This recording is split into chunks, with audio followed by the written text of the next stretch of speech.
കർണാടകയിൽ നിന്ന് NOC കിട്ടി കേരളത്തിൽ രജിസ്റ്റർ ചെയ്ത ഒരു വണ്ടിയാണ്. ദുൽഖറിന്റെ വണ്ടി പോയി, അമിത്തിന്റെ വണ്ടി പോയി, പൃഥ്വിരാജിന്റെ വണ്ടി പോയി, കുറെ പേരുടെ വണ്ടി പൊക്കോണ്ടിരിക്കുന്നു. അപ്പോൾ ഓപ്പറേഷൻ നംകൂർ മീഡിയ ഇതൊരു ആഘോഷമായിട്ട് എടുത്തേക്കുകയാണ്. അവരവരെ വണ്ടി പോകുന്നത് കണ്ടുപിടിക്കാൻ നല്ല രസമുണ്ട്. അതേപോലെ വന്ന് കമന്റ് ഇടുന്ന കുറേ പുണ്ടകളുണ്ട്. അവരുടെയൊക്കെ പറയുന്നത് കണ്ണടിക്ക് പ്രത്യേകിച്ച് വരുന്നില്ല, നമ്മളായിട്ട് കുറയ്ക്കുന്നില്ല. പിന്നെ ഈ വണ്ടികൾ ഇവരെയൊക്കെ ഒരുപാട് ഒരു കുറ്റപ്പെടുത്തി വീഡിയോ ഒക്കെ ഇടുന്നുണ്ട്. ആദ്യം മനസ്സിലാക്കേണ്ട കാര്യം, ഈ വണ്ടിയൊക്കെ മമ്മൂട്ടി ഭൂട്ടാനിൽ പോയി എടുത്ത് പൃഥ്വിരാജിനെ വെച്ചിട്ട് ബോർഡർ കിടത്തിയിട്ട് ദുൽഖർ വണ്ടി ഓടിച്ച് കേരളത്തിൽ കൊണ്ടുവന്നിട്ട് പിന്നെ അമിത് പണിതിറക്കിയ വണ്ടികളല്ല. അപ്പോൾ ഈ ഓപ്പറേഷൻ നമുക്ക് എന്താണെന്ന് നോക്കാം. ഭൂട്ടാനിൽ വണ്ടികൾക്ക് നല്ല വില കുറവാണ്. അപ്പോൾ അവിടെ മിലിറ്ററി യൂസ് ചെയ്ത വണ്ടികൾ ലേലത്തിൽ വിൽക്കും. അത് എടുത്തതിന് ശേഷം അവിടെ നിന്ന് ഏജന്റുമാർ വഴി കൊണ്ടുവന്നിട്ട് ഹിമാചൽ രജിസ്റ്റർ ചെയ്തിട്ട് അവിടെ നിന്ന് NOC എടുത്തിട്ട് ഇങ്ങോട്ടേക്ക് കൊണ്ടുവന്ന് റീ രജിസ്റ്റർ ചെയ്താണ് സംഭവം. അപ്പോൾ ഇതിൻ്റെയൊക്കെ ബാക്കിലുള്ള കാര്യം ഇന്ത്യയിൽ ഒടുക്കത്തെ ടാക്സ് ആണ്. എന്ന് വെച്ച് കഴിഞ്ഞാൽ 110% ടാക്സ് അടയ്ക്കണം ഒരു വണ്ടി അവിടെ നിന്ന് ഇവിടോട്ട് കൊണ്ടുവരണമെങ്കിൽ. എന്ന് വെച്ചാൽ 50 ലക്ഷം രൂപയ്ക്ക് വണ്ടി എടുത്തു കഴിഞ്ഞാൽ അതേ തുക നിങ്ങൾക്ക് ടാക്സ് ആയിട്ട് മാത്രം അടയ്ക്കേണ്ടി വരും. അത്രയും മാത്രം അടച്ച് കൊണ്ടുവരാൻ വേണ്ടി ഇവിടെ എന്തെങ്കിലും ഉണ്ടോ? ഇല്ല. ഇങ്ങനെ എടുക്കാൻ കാരണം തന്നെ ഭൂട്ടാനിൽ വണ്ടികൾക്ക് വില കുറവാണ്. അവിടെ ഉള്ളതിനെക്കാട്ടി വ്യത്യാസമായിട്ട് എന്താണ് ഇവിടെ ഉള്ളത്? ഒന്നുമില്ല. അപ്പോൾ ഇങ്ങനെയുള്ള ഓവർ ടാക്സ് ഒക്കെ കൊണ്ടാണ് നമ്മളെപ്പോലുള്ളവർക്ക് ഇങ്ങനത്തുള്ള വണ്ടികളൊക്കെ ജസ്റ്റ് നോക്കിക്കൊണ്ടിരിക്കാൻ പറ്റും. അല്ലെങ്കിൽ തന്നെ ഇങ്ങനത്തെ വണ്ടികൾ കണ്ട സാധാരണക്കാരന് ഒരു നല്ല വണ്ടി എടുക്കാൻ വേണ്ടി പറ്റില്ല. കാരണം ഈ ഇന്ത്യയിൽ ഒരു വണ്ടി വിറ്റ് കഴിഞ്ഞാൽ അതിൻ്റെ കമ്പനി കിട്ടുന്ന ലാഭം 2-3 ലക്ഷമാണെങ്കിൽ ആ വണ്ടിയുടെ അതേ പ്രൈസ് തന്നെ ടാക്സ് ആയിട്ട് കൊടുത്തിട്ട് മാത്രമേ വണ്ടി എനിക്ക് ഇവിടെ ഇറക്കാൻ പറ്റൂ. ഇത്രയും കഷ്ടപ്പെട്ട് ഇവിടെ വണ്ടി ഇറക്കി ഓട്ടിക്കേണ്ട അവസ്ഥയൊന്നുമില്ല. ഇതൊക്കെ കൊണ്ട് തന്നെയാണ് പലവന്മാരും ഇവിടെ നിന്ന് പോയി കഴിഞ്ഞാൽ പിന്നെ തിരിഞ്ഞു പോലും നോക്കാത്തത്. പ്രത്യേകിച്ച് നമ്മളെപ്പോലുള്ളവർക്ക് ഇതുപോലെ ആരെങ്കിലുമൊക്കെ വണ്ടി കൊണ്ടുവരുന്നത് നോക്കി വെള്ളവർക്ക് ഇരിക്കാനേ പറ്റൂ. കസ്റ്റംസിൻ്റെ കണക്ക് പ്രകാരം ഇതുപോലുള്ള വണ്ടികൾ 200 എണ്ണം കേരളത്തിലുണ്ടെന്നാണ് പറയുന്നത്. പിന്നെ മീഡിയ ഇതൊരു ആഘോഷമായിട്ട് എടുക്കുക. കാരണം വല്ല വണ്ടി പോയതൊക്കെ കാണാൻ വേണ്ടി നല്ല രസമാണ്. ഇവന്മാർ ഇതുവരെ കൊടുക്കാത്തൊരു ബൈറ്റാണ് ഈ ഒരു വണ്ടി പോയതിനൊക്കെ കൊടുക്കുന്നത്. ദുൽഖറിൻ്റെ വീട്ടിലൊക്കെ രാവിലെ തൊട്ടേ പോയി സ്റ്റേ ആണെന്ന് തോന്നുന്നു. ദുൽഖറിൻ്റെ ഏത് വണ്ടിയാണ് സുജിത്തെ പോയത്? അപ്പോൾ ഏത് വണ്ടി പോയി? ഇനി അടുത്ത വണ്ടി പോകുമോ? അമിത്തിൻ്റെ വണ്ടി തിരിച്ചിട്ടോ? ഇതൊക്കെ പറഞ്ഞുകൊണ്ടിരിക്കണവന്മാർക്ക് നല്ല രസമാണ്. ബട്ട് വണ്ടി പോയവനെ അതിൻ്റെ ഒരു അവസ്ഥ മനസ്സിലാവും. പറഞ്ഞാൽ ഈ വണ്ടിയൊന്നും ഒരിക്കലും അവരെ നേരിട്ട് അവിടെ പോയി എടുത്തിട്ട് വന്നതൊന്നും ആയിരിക്കില്ല. ഏതെങ്കിലും ഇടനിലക്കാർ വഴി വണ്ടി എടുത്തതായിരിക്കും. അപ്പോൾ കുറച്ച് പേരൊന്ന് പറയും ഇങ്ങനത്തെ വണ്ടിയൊക്കെ എടുക്കാൻ നേരത്ത് അതിൻ്റെ മുമ്പത്തെ ഓണറിനെ പറ്റിയും വണ്ടിയുടെ ഡോക്യുമെൻറ്റ്സ് ഒക്കെ വെരിഫൈ ചെയ്യേണ്ടത് അതെടുക്കുന്ന ആൾ ആവശ്യമല്ലേന്ന്.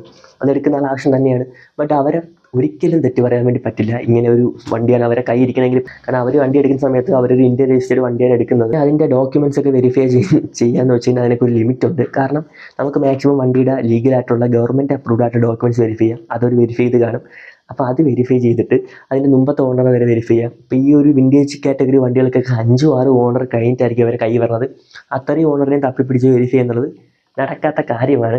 അപ്പോൾ ആ വണ്ടികളൊക്കെ അവിടെ നിന്ന് പ്രോപ്പർ ചാനൽ വഴി എത്തിക്കാൻ വേണ്ടി വലിയ പൊസിഷനിരിക്കുന്ന പലവന്മാർക്കും പങ്കുണ്ട്. കാരണം എംപരിവാഹൻ്റെ സൈറ്റിൽ വരെ നിങ്ങൾക്ക് ചെക്ക് ചെയ്യാം. അതിൽ വരെ കറക്റ്റായിട്ടുണ്ട്.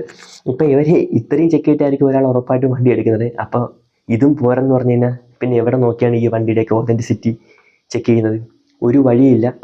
ചിപ്പ് വൈസികൾ എന്ന് പറഞ്ഞ ഒരു ഇൻസ്റ്റാഗ്രാം ഇൻഫ്ലുവൻസർ ഉണ്ട്. ഞാൻ അവരെ വീഡിയോസൊക്കെ ഞാൻ ഇടയ്ക്കിടയ്ക്ക് കാണാറുണ്ട്. അപ്പോൾ അവർക്ക് പറയാനുള്ള എന്ത് നോക്കാം.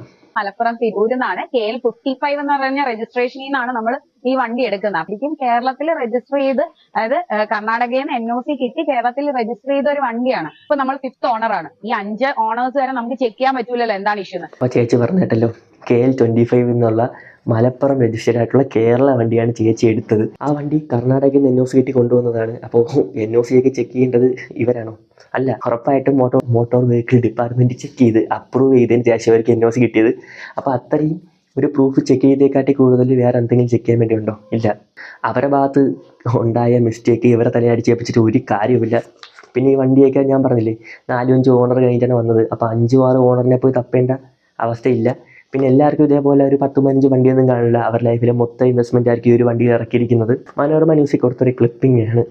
ചിപ്പു വൈസികലിലെ വണ്ടി പിടിച്ചു, first time on Manorama news. അവർക്കെന്തോ അവാർഡ് കിട്ടിയതൊക്കെ പൊക്കി പിടിച്ച് കാണിക്കുന്നുണ്ട്. ഇതിൻ്റെ ഒന്നും ആവശ്യമില്ല. പിന്നെ ഒരു മറുനാടൻ മലയാളത്തിൽ നിന്ന് ചാനൽ ഇട്ടുണ്ടോ 2 കോടി രൂപ അടിപ്പിച്ച് വില വരുന്ന വണ്ടി ഇൻഫ്ലുവൻസർ വാങ്ങിച്ചത് 15 ലക്ഷത്തിന്. യുവമാർത്തൊക്കെ പറയാനുള്ളത് ഗൂഗിൾ എന്ന് പറഞ്ഞ സംഭവമുണ്ട്, അല്ലെങ്കിൽ ഫേസ്ബുക്ക് മാർക്കറ്റ് പ്ലേസ് എന്ന് പറഞ്ഞ സാധനമുണ്ട്. അതിലേയും കയറി വണ്ടിയുടെ വില നോക്കിയിട്ട് മാത്രം ഇടുക. യുവമരത്തിന് ആഘോഷിക്കുകയാണ് ആരെങ്കിലുമൊക്കെ വണ്ടി പോയതൊക്കെ കണ്ടിട്ട്. അപ്പോൾ ഈ വണ്ടികളൊക്കെ ഇവിടുത്തെ ഒരു സ്ഥിതി വെച്ചിട്ട് നമുക്കൊന്നും എടുക്കാൻ വേണ്ടി പറ്റില്ല. അപ്പോൾ ഇത് എടുക്കണമെന്നുള്ളവരാണെങ്കിൽ അത്രയും അതിൻ്റെ കാലിബർ ഉള്ളവർക്ക് മാത്രമേ എടുക്കാൻ പറ്റൂ. പിന്നെ ഒരുപാട് പേര് വന്ന് വീഡിയോസൊക്കെ ഇടുന്നുണ്ട് യുവമാരെയൊക്കെ വണ്ടി പോകണം, കള്ളക്കടത്ത് കൊണ്ടുവന്നതാണെന്ന്. അപ്പോൾ ഇതിന് പ്രത്യേകിച്ച് മരുന്നൊന്നുമില്ല, കാരണം കണ്ണടിക്കാൻ മരുന്നില്ല. ഇപ്പം ഞാനും ഓരോ വീഡിയോസ് ഒക്കെ ഇരുന്ന് കാണാറുണ്ട്. അത് നമുക്ക് എന്തെങ്കിലും ഒരു വണ്ടി എടുക്കുന്നുള്ള ആഗ്രഹം കൊണ്ടാണ് കാണുന്നത്. പക്ഷെ ഇങ്ങനെ കമന്റ് ഇടുന്നവന്മാർക്ക് കണ്ണുകടിയാണ്. അവന്മാരൊക്കെ ആ വണ്ടി എടുത്ത് ഇവന്മാർക്ക് വണ്ടി കിട്ടുന്നില്ല. ഒരു സിനിമയ്ക്ക് കോടികൾ മേടിക്കുന്നവന്മാരാണ് സംഭവം. ഇവന് ദുൽഖറും മമ്മൂക്കയൊക്കെ നല്ലേക്ക് ജീവിക്കുന്നത് ഒന്നിനും അത്ര ഇഷ്ടപ്പെട്ടിട്ടില്ല. അപ്പോൾ ഒന്നില്ലെങ്കിൽ ദുൽഖർ അങ്ങനെ ജീവിക്കുന്നുണ്ടെങ്കിൽ അത് ദുൽഖറിന്റെ സ്കില്ലാണ്, അല്ലെങ്കിൽ ദുൽഖറിന്റെ അച്ഛൻ അതിനു വേണ്ടി കഷ്ടപ്പെട്ടത് കൊണ്ടാണ് ദുൽഖർ ഇപ്പം അങ്ങനെ ജീവിക്കുന്നത്. എൻ്റെ അടുത്ത് പറയുന്ന ഒരേ കാര്യം എന്ന് വെച്ച് കഴിഞ്ഞാൽ, നീ മര്യാദയ്ക്ക് കഷ്ടപ്പെട്ട് കഴിഞ്ഞാൽ നിന്റെ മക്കൾക്കെങ്കിലും ഇങ്ങനെ ജീവിക്കാം. അപ്പോൾ അതിൽ കണ്ണടിയിട്ടിട്ട് കാര്യമൊന്നുമില്ല. സ്കില്ലുള്ളവനും അത് വെച്ചിട്ട് പൈസ ഉണ്ടാക്കും, പൈസ നല്ലേക്ക് ജീവിക്കും, ഇൻസ്പയർ ആവാം. ബട്ട് ഇതേപോലെയുള്ള തൊട്ടിത്തരങ്ങൾ കാണിക്കാൻ വേണ്ടി നിൽക്കരുത്. പിന്നെ അതർ സ്റ്റേറ്റ് വണ്ടികൾ ഉപയോഗിക്കുന്നതിനെ പറ്റി ഇവിടെ കുറേ എണ്ണം വന്നിട്ട് അതിനും കംപ്ലൈൻറ്റ് പറയുന്നുണ്ട്. ടാക്സ് വെട്ടിക്കാൻ വേണ്ടിയാണ്. ഇപ്പോൾ അമിച്ചക്കാൽ വണ്ടി തന്നെ ടാക്സ് വെട്ടിക്കാൻ വേണ്ടിയാണ് അതർ സ്റ്റേറ്റിൽ നിന്ന് കൊണ്ടുവന്ന് ഓടിക്കുന്ന രീതിയിലൊക്കെ ഒരുപാട് പേര് പറയുന്നുണ്ട്. അമുച്ചക്കാലൊക്കെ പറഞ്ഞ കാര്യം ഒന്ന് കേട്ടോക്ക്. ഓൾ ഇന്ത്യ ട്രിപ്പ് പോകുന്ന ആളാണ്. KL വണ്ടി എന്ന് പറഞ്ഞു കഴിഞ്ഞാൽ എല്ലായിടത്തും പിടിച്ചിട്ട് കിട്ടും. കേരള ദേശീയ വണ്ടി വാങ്ങിക്കുന്നതും കടിക്കുന്നൊരു പട്ടീനെ വാങ്ങിക്കുന്നതും സെയിം ആണ്.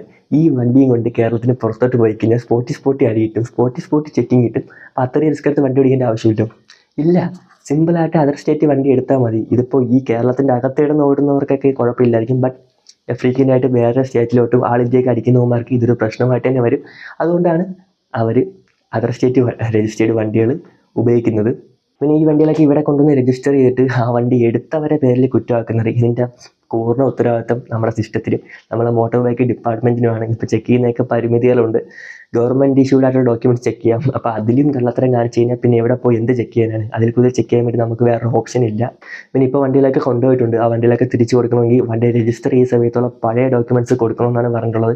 അതൊക്കെ ഇനി എവിടെ പോയി തപ്പി പിടിച്ചെടുക്കാനാണ്? എങ്ങനെ ഉണ്ടാക്കി കണ്ടുപിടിക്കാനാണ്?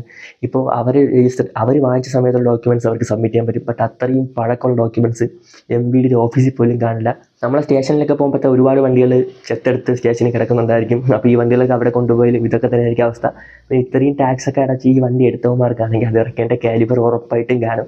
അതെങ്ങനെയായാലും പുറത്തിറക്കും. പക്ഷേ തെണ്ടിപ്പറക്കിയൊക്കെ അവരുടെ ലൈഫ് ടൈം യൂസിന് മൊത്തം ഇറക്കി ഇതേപോലെ വണ്ടി എടുത്തിട്ട് പണി കിട്ടിയവന്മാരുടെ കാര്യമാണെങ്കിൽ കഴിഞ്ഞു. ആ വണ്ടിയൊക്കെ അവരൊക്കെ നശിച്ചു പോവുകയാണ്. ഇപ്പോൾ ദുൽഖറിൻ്റെ കാര്യത്തിലൊക്കെ പറയുകയാണെങ്കിൽ 10-15 വണ്ടിയൊക്കെ കാണും. പക്ഷേ ചിലവർ ജസ്റ്റ് പേഷനും അമിത്തിന്റെ കുറച്ച് വാക്കുകൾ കേട്ടോ. എനിക്ക് വെള്ളോടിയോ അല്ലെങ്കിൽ സീറ്റോടിയോ ഒന്നും ആകെ ഉള്ളൊരു പ്രാന്ത് വണ്ടിയാണ്. ആ വണ്ടി പ്രാന്ത് വലിയ പണിയാണ് ഇപ്പോൾ കിട്ടിയത്. ഞാൻ അങ്ങനത്തെ യാതൊരു ദുശീലമില്ല. ജസ്റ്റ് പേഷ്യൻ്റെ പുറത്താണ് ഇങ്ങനെ വണ്ടി ഇറക്കുന്നത്. ഇതേപോലെ ഇറക്കുന്ന ഒരുപാട് പേരുണ്ട്. അവർക്കൊക്കെ ഇത് നല്ലൊരു അടിയായിരിക്കും. അപ്പോൾ ഇതിൽ പ്രത്യേകിച്ച് ചെയ്യാനൊന്നുമില്ല. നമ്മുടെ നാടിങ്ങനെയാണ്, നമ്മുടെ സിസ്റ്റം ഇങ്ങനെയാണ്. ഇവിടെ നിന്ന് വിട്ട് കഴിഞ്ഞാൽ നിങ്ങൾക്ക് നല്ല രീതിക്ക് ജീവിക്കാൻ പറ്റും. നിങ്ങൾ വേറെ ഏതെങ്കിലും രാജ്യത്തായിരുന്നെങ്കിൽ നിങ്ങൾക്ക് ഈ പൈസ കൊണ്ട് നല്ലൊരു വണ്ടിയൊക്കെ എടുത്തിട്ട് അടിച്ച് പൊളിച്ച് ജീവിക്കാൻ പറ്റും. ബട്ട് ഇവിടെ വന്നിട്ട് ആ ഒരു രീതിയിൽ നിങ്ങൾ ജീവിക്കണമെങ്കിൽ അതിൻ്റെ ഇരട്ടി പൈസ നിങ്ങൾ മുടക്കേണ്ടി വരും എന്ന് മാത്രം പറഞ്ഞുകൊണ്ട് ഞാൻ ഈ വീഡിയോ വൈൻഡപ്പ് ചെയ്യുന്നു. ബൈ.